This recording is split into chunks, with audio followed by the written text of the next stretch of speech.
Bonjour, je suis content d'être avec vous encore pour le dernier enseignement de cette série sur l'impact de notre relation dans la destinée d'une personne. Nous avons vu tout le long de cette semaine l'importance des relations. Il a été dit plusieurs choses, mais l'un des éléments importants, c'est que votre environnement va déterminer là où vous allez aller. Vous êtes le résultat de votre environnement.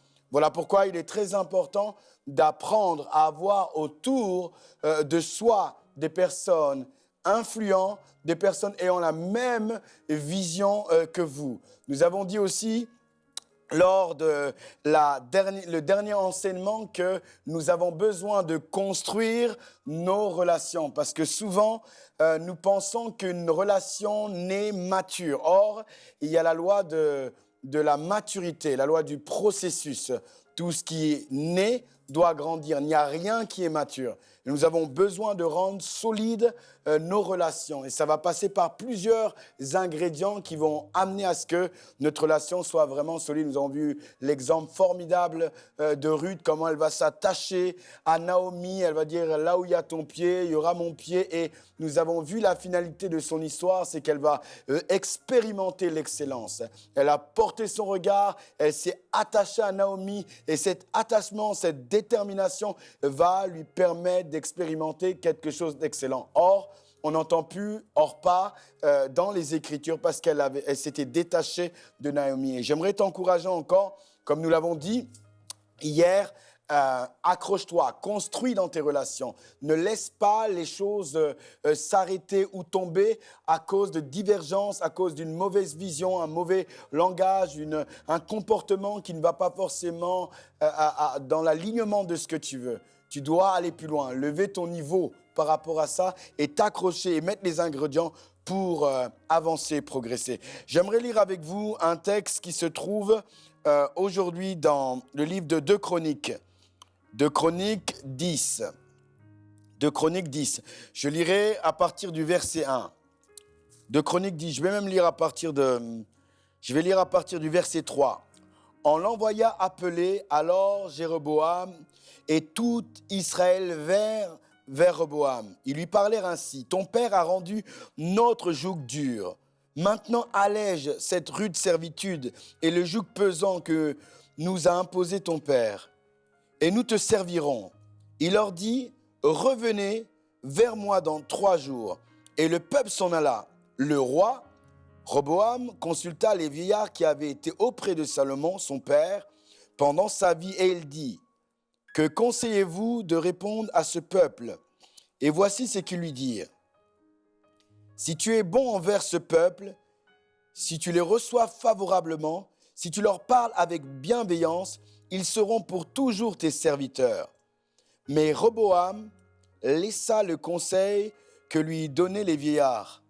Il consulta les jeunes gens qui avaient grandi avec lui et qui l'entouraient. Il leur dit, que conseillez-vous de répondre à ce peuple qui me tient ce langage? Allège le joug que nous a imposé ton père. Et voici ce que lui dirent les jeunes gens qui avaient grandi avec lui. Tu parleras ainsi à ce peuple qui t'a tendu ce langage. Ton père a rendu notre joug pesant et toi allège-le nous.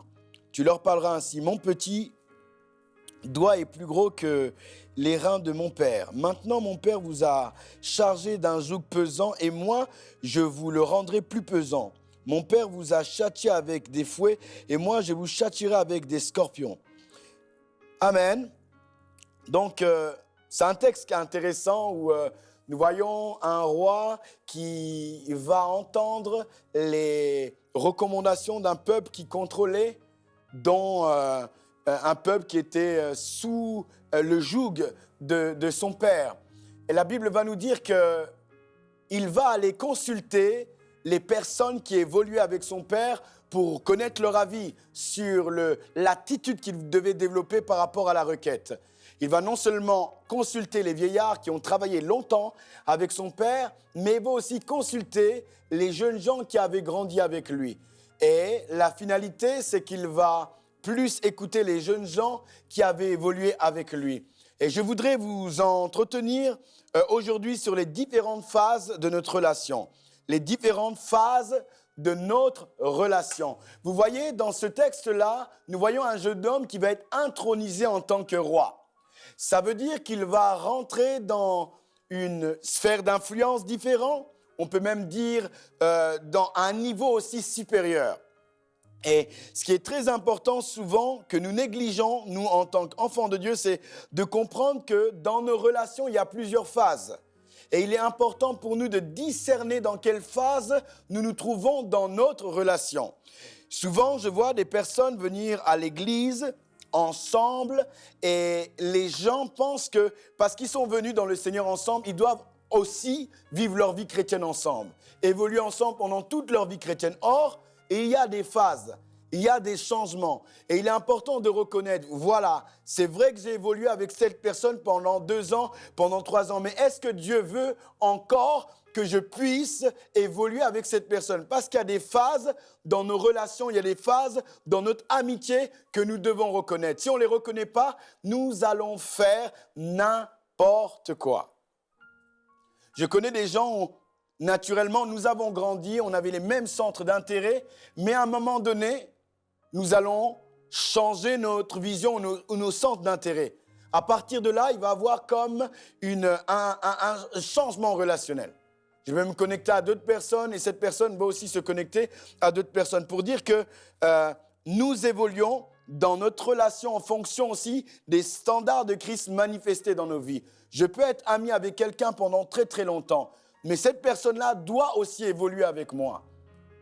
Si cette personne n'évolue pas, il est difficile pour nous de continuer à être dans une relation profonde l'un avec l'autre. Et souvent dans la vie chrétienne, nous ne réalisons pas ça.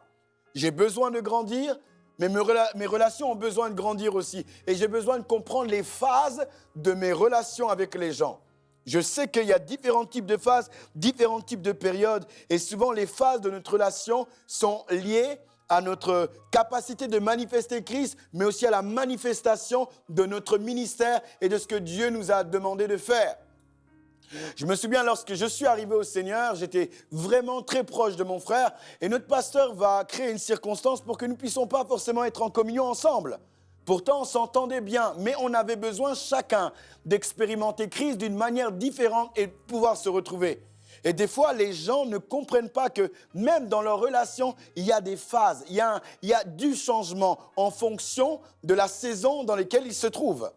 Ce que j'ai pu produire hier, ce n'est pas forcément ce que je vais produire aujourd'hui. Et la manière dont notre relation a évolué hier, c'est pas forcément, nos relations ne vont pas forcément évoluer de la même manière aujourd'hui. Et je dois comprendre ça. Je suis dans quelle phase? Où est-ce que Dieu m'amène? Est-ce que je dois rester avec cette personne ou évoluer dans cette même dynamique? Il est important pour moi d'identifier. Et ce qui est triste dans l'histoire que nous avons pu lire, c'est que, en fait, ce roi va écouter les conseils de ses amis. Il n'avait pas encore compris qu'il était devenu roi et il avait besoin des vieillards parce que les vieillards avaient de l'expérience et ils ont accompagné leur père. Or, les personnes qui avaient grandi avec lui n'avaient pas forcément cette vision ou même cette expérience. Nous devons apprendre à identifier les différentes phases de nos relations pendant que nous sommes en train d'avancer avec Dieu. J'aime cette histoire qui se trouve dans 2 Samuel 9. 2 Samuel 9, c'est David qui crie et il dit « N'y a-t-il personne de la maison de Saül que je puisse bénir ?» Il crie ceci, il voulait bénir quelqu'un de la maison de Saül, il avait soif, il avait un désir profond et il dit, alors que Saül est mort ainsi que toute sa famille, quelque temps après, David pousse un cri, il veut manifester de la bonté, il veut bénir quelqu'un, il veut faire du bien à quelqu'un et il élève sa voix et là on va lui dire oui, il restait une personne. Il restait une personne, il restait l'un des fils de Jonathan. L'un des fils de Jonathan et il va le bénir. Il va bénir l'un de ses fils, Méphibosheth. Il va lui faire du bien. Il va lui faire du bien à sa maison. Mais ce qui m'attriste dans cette histoire, c'est que normalement, c'était Jonathan qui devait être béni et pas son fils. Mais Jonathan est mort dans le camp de bataille. Lorsque vous voyez l'alliance de David et Jonathan, c'était une alliance profonde. Mais à un moment, cette alliance devait changer de phase. Dans 1 Samuel 23, verset 17, Jonathan dit ceci à David. « Ne crains rien, car la main de Saül, mon père, ne t'atteindra pas. Tu régneras sur Israël et moi, je serai au second rang, près de toi. Saül, mon père, le sait bien aussi. » En fait, Jonathan savait que David devait régner. Et ils étaient en train de parler. À cette époque-là, Saül commençait à avoir des mauvaises motivations par rapport à David. Et là, Jonathan, alors qu'il est normalement celui qui pouvait prendre la royauté, parce qu'il était le fils de Saül, il dit à David, « Je sais que tu vas être roi et je serai ton second. » Extraordinaire, quel cœur! Il oublie ses intérêts. Alors que normalement, Jonathan avait tout intérêt que David meure pour que lui prenne la royauté. Mais il dit non. Il dit non. Je serai à ton second rang et je te soutiendrai. Mais les Écritures révèlent que Saül et Jonathan vont mourir sur le camp de bataille. Alors que Saül poursuivait constamment David et Jonathan le voyait, il était important pour Jonathan de rentrer dans une phase différente avec David. Et il n'a pas respecté cette phase de changement. Oui, il était avec Saül d'abord, Jonathan. Ils avaient une relation tous les deux. Mais à un moment donné, Saül s'est dispersé, s'est déconnecté de Dieu. Et Dieu va introduire David devant Jonathan. Il va introduire David pour que David devienne son ami. Ils vont faire un pacte. Mais il fallait que Jonathan laisse Saül et se connecte à David. Et il n'a pas fait. Il n'a pas fait parce qu'il était émotionnel. Il n'a pas fait parce qu'il avait des souvenirs avec Saül. Il n'a pas fait parce qu'il avait peur. Il n'avait pas fait parce qu'il était inquiet. Il n'avait pas fait parce qu'il avait une loyauté, mais une loyauté qui n'était pas ointe, une loyauté qui n'était pas inspirée, une loyauté qui n'était pas conduite par Dieu, parce que Dieu n'était plus avec Saül. Et Jonathan devait se connecter à David, parce que Jonathan avait identifié que Dieu était avec David. Et des fois, il y a des phases de notre relation qui doivent changer. Jonathan devait quitter Saül et s'accrocher à David, mais il ne l'a pas fait. Il ne l'a pas fait. Parce que sa relation était devenue une relation charnelle, une relation émotionnelle. Alors il va rester et il va mourir dans le champ de combat. Et j'aimerais te demander et prier que peut-être que tu es en contact avec certaines personnes, mais tu sens que tu dois passer à une autre phase. Tu sens que tu dois rentrer en relation avec d'autres personnes, peut-être des personnes dont Dieu a déjà mis devant toi, mais tu es encore dans l'hésitation. Il y a des phases que nous devons reconnaître dans nos relations. Et là, c'était une phase importante pour Jonathan. Jonathan devait être en contact avec David. Il devait régner avec David. Au lieu que Jonathan règne avec David, David est obligé de crier « N'y a-t-il personne de la maison de Saül pour que je puisse bénir ?» Lorsque je lis cette histoire, j'ai mal au cœur parce que Jonathan était la bonne personne. Jonathan était la personne avec le cœur qu'il fallait. Jonathan était la bonne personne. Mais Jonathan n'est pas allé à l'aboutissement de sa destinée. L'impact de nos relations dans l'accomplissement de notre destinée, Jonathan devait aller plus loin. Il devait aller plus loin. Il devait aller avec David. Et David va respecter son alliance et rechercher quelqu'un parce qu'il avait dit que Jonathan et sa maison seraient bénis. Oui, bien-aimé. Mais à l'arrivée, c'est le fils qui va bénéficier de ça. Et je prie que tu ne sois pas un Jonathan qui meurt dans le camp, qui meurt avec des relations alors que tu devais rentrer dans une autre phase, mais que tu sois le Jonathan qui s'accroche à David, même si les choses font mal, mais qui passe à autre chose. Reconnaître les phases de notre relation, les différentes phases, les différentes transitions. On est où? On évolue où? Comment on doit fonctionner maintenant? Est-ce qu'on doit être dans la même dynamique? Est-ce que je dois être avec la même personne? Je dois reconnaître les phases de mes relations avec les gens. Je dois continuer à opérer. Est-ce que je dois quitter? Est-ce que Dieu ne met pas quelqu'un autour de moi pour que je puisse m'accrocher, avancer, aller plus loin? Je dois reconnaître les phases de mon alliance, de mon amitié avec les personnes autour de moi. La Bible dit que lorsque Jésus-Christ est arrivé, un homme du genre de Jean-Baptiste, qui était la voie pour préparer le chemin, dira, voici l'agneau de Dieu qui ôte le péché de l'humanité. Voici l'agneau de Dieu. Il l'identifie et il dit, suivez-le. Voici l'agneau de Dieu. La Bible dit non. La Bible dit qu'il dit, voici l'agneau de Dieu. Et lorsqu'il dira ça, les disciples qui étaient avec lui vont le laisser et vont partir. Ils vont laisser Jean-Baptiste et ils vont s'accrocher à Jésus. Oui, c'est une phase différente.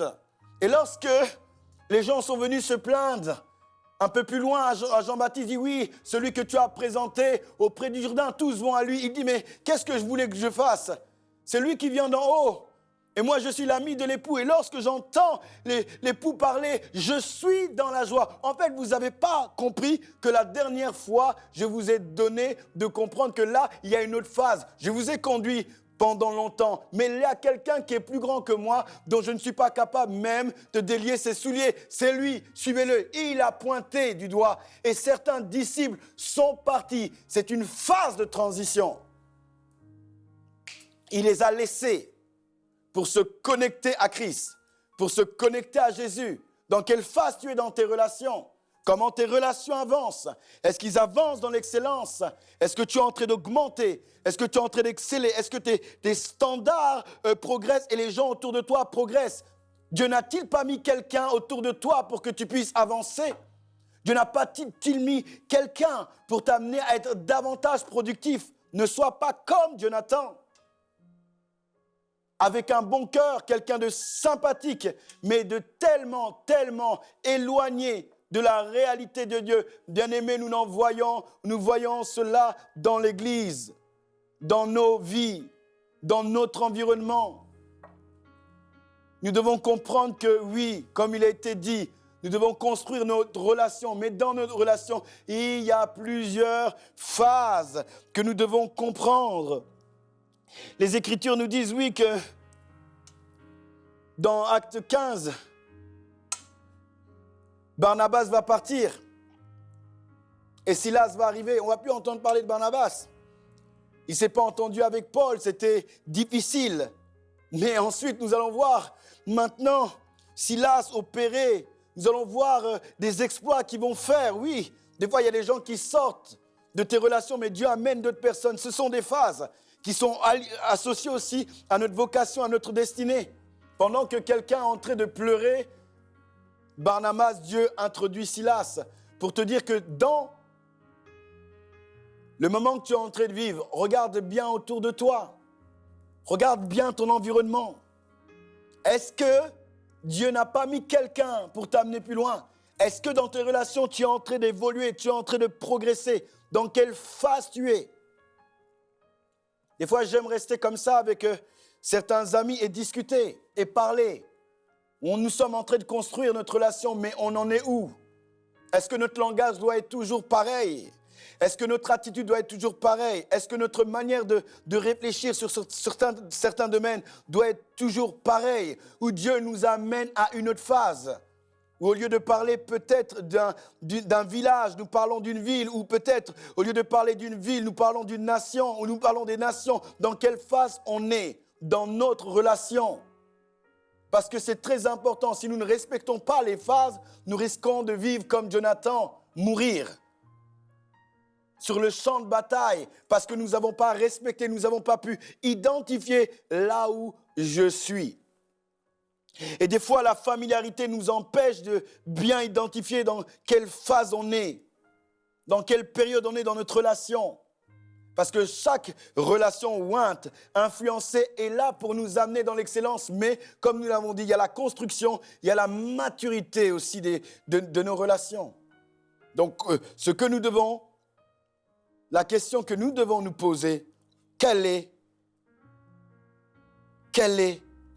la période dans laquelle nous nous trouvons? Je suis où exactement? Qu'est-ce que je suis en train de vivre? Qu'est-ce que je suis en train d'expérimenter? Qu'est-ce que je suis en train de faire? Est-ce que Dieu ne me demande pas d'évoluer différemment avec cette personne-là?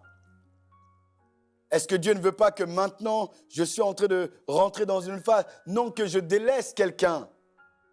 Mais il y a une autre personne que Dieu met autour de moi pour que j'aille plus loin. Oui, ce sont des phases, c'est une réalité.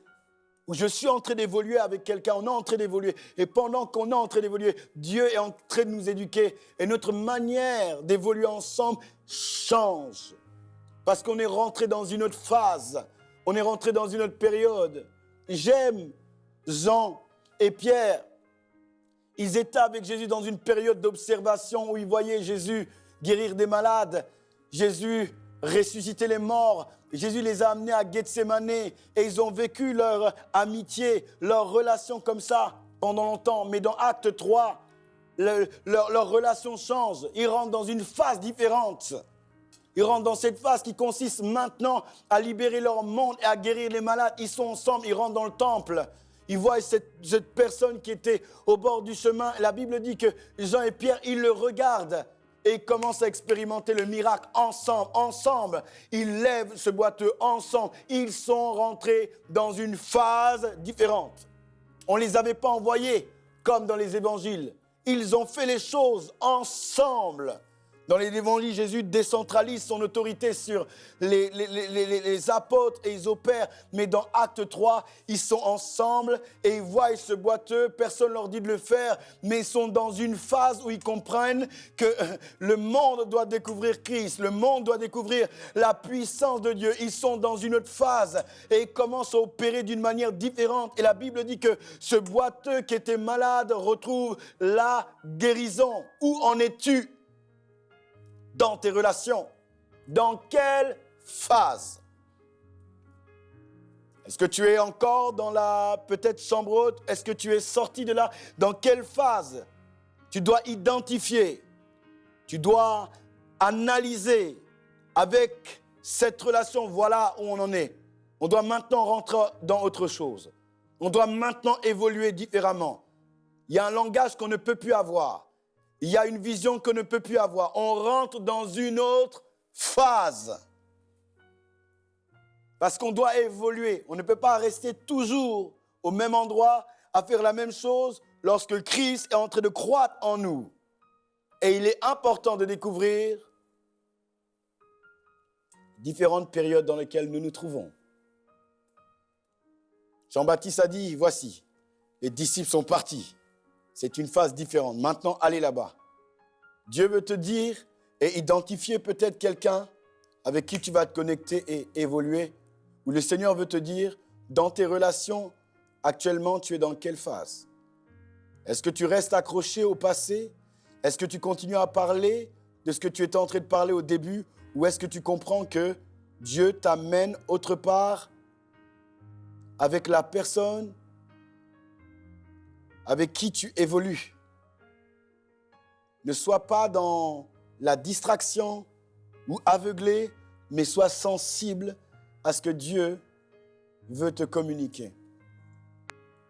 Ce roi, dans 2 Chroniques 10, n'a pas compris que ses amis d'enfance sont gentils, mais la responsabilité qu'il avait ne pouvait plus lui permettre de pouvoir accepter les conseils de ses amis. Il les aime, c'est bien. Ils ont grandi avec lui, c'est bien. Mais la dimension dans laquelle il était en tant que roi devait le conduire à s'approprier les conseils des vieillards qui étaient avec son père. Parce qu'ils avaient l'habitude d'opérer à cette sphère-là. Alors peut-être que ton regard est constamment focalisé sur les gens du passé, ou simplement focaliser sur ce qui a fait ta force hier. Comme Jonathan, Saül faisait sa force, mais Dieu avait introduit autre chose. Et Saül avait perdu la sensibilité. Il avait perdu sa capacité à écouter Dieu. Jonathan devait se déconnecter, se détacher et s'approprier. Et rester plutôt dans son alliance avec David. Aujourd'hui, j'aimerais vraiment encourager chacun d'entre nous. C'est vrai qu'il n'est pas évident des fois, mais nous avons besoin. Nous avons besoin d'écouter Dieu et d'identifier les phases dans lesquelles nous nous trouvons dans nos relations. Oui, il y a des saisons, il y a des périodes. il y a des moments et chaque période est liée à une provision divine et surnaturelle. Et nous avons besoin d'être flexibles à ce mouvement. Alors Dieu peut nous éclairer clairement, mais Dieu peut déposer en nous certaines informations dans notre esprit qui nous donnent de comprendre, là, je suis dans une autre phase, là, je dois évoluer différemment, là, je dois fonctionner différemment. Nos relations sont appelées à croître. Il y a des personnes dont tu dois te détacher et t'attacher à d'autres relations ointes, mais il y a des relations que tu as maintenant qui doivent grandir. C'est-à-dire, vous devez avoir un autre langage, une autre vision, une autre perception. Parce que Dieu vous amène plus loin. Mais dans tous les cas, une relation ne reste pas figée. Elle doit évoluer, elle doit progresser. Seigneur, je te suis infiniment reconnaissant pour ce message. Je prie, Père, que tu donnes de l'intelligence à toute personne qui sera en contact avec ce qui a été dit aujourd'hui. Seigneur, peut-être que nous avons évolué longtemps comme on voulait, mais je prie que ton esprit nous aide à comprendre ce qui a été partagé aujourd'hui. Donne-nous d'identifier les différentes phases, les différents moments de transition de nos relations. Amène-nous à aller plus en profondeur. Amène-nous, Seigneur notre Dieu, à changer notre langage. Amène-nous à nous détacher de ce qui ne nous permet pas de progresser, Éternel notre Dieu. Mais de nous attacher à tout ce qui est loin, à tout ce qui est dirigé par toi. Parce que tu désires, ô Dieu, nous utiliser. Et nous voulons être des instruments pour toi. Et tu nous as dit, depuis le commencement de cette série, que nos relations déterminent l'endroit où nous allons aller. Voilà pourquoi nous prions, Seigneur. Aide-nous encore. Aide-nous par la puissance de ton esprit. Et je te suis infiniment reconnaissant parce que tu le fais. Reçois toute la gloire. Merci pour la sagesse qui est répandue. Merci, Éternel, pour la capacité que tu accordes de discerner les choses. Reçois toute la gloire au nom de Jésus. Ainsi, j'ai prié. Amen. Amen.